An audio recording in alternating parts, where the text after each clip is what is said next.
Olha, o presidente Lula está no México para participar da posse da presidente eleita Cláudia Sheinbaum.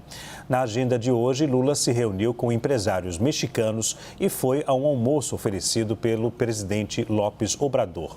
O nosso repórter Pedro Teixeira tem as informações para a gente ao vivo. Boa noite, Pedro. Tudo bem, Leandro? Boa noite para você, para todo mundo que nos acompanha aqui na CNN. A principal missão desta viagem ao México, a primeira desde que o presidente Lula tomou posse neste terceiro mandato, é participar da cerimônia de posse da Cláudia Sheinbaum, que é a nova presidente eleita do México. A posse acontece amanhã, mas antes disso, o presidente participou de alguns eventos que envolvem o relacionamento do Brasil com o México, especialmente com empresários brasileiros e mexicanos que atuam neste intercâmbio comercial entre os dois países. Também participou de um almoço oferecido pelo Manuel Obrador, que é o atual presidente do México. Ele participou também de uma reunião, agora há pouco, com o presidente mexicano, antes da saída dele do comando do país. É bem verdade que Lula e Obrador vinham conversando já há algumas semanas, alguns meses, no contexto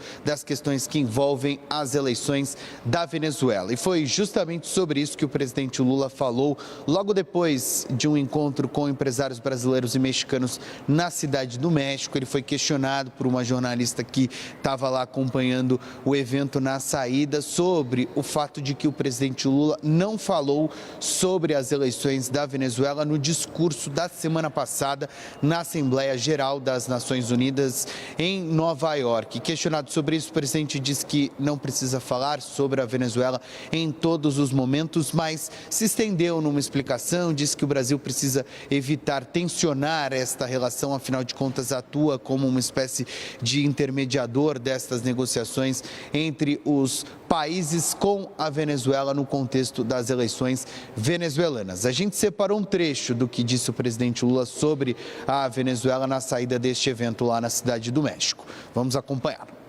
Por que eu tenho que falar da Venezuela em todo lugar? Eu não falo nem da Janja em todo lugar. Por que eu vou falar da Venezuela? Eu falo o que me interessa falar. O discurso que eu queria fazer era aquele. E foi muito bom o discurso. Eu tenho muito interesse que a Venezuela volte à normalidade democrática, porque é um país que eu tenho boa relação, é um país que tem 1.600 quilômetros de fronteira com o Brasil, é um país que eu quero que esteja em paz. Então eu tenho interesse. Agora é preciso criar as condições para a gente conversar. Agora é importante que a gente tenha, comedimento no nosso comportamento, porque se eu acho que a pessoa errou e eu achar que eu tenho que radicalizar para consertar esse erro, eu vou criar um caminho sem volta. E eu em política sempre costumo deixar uma porta aberta.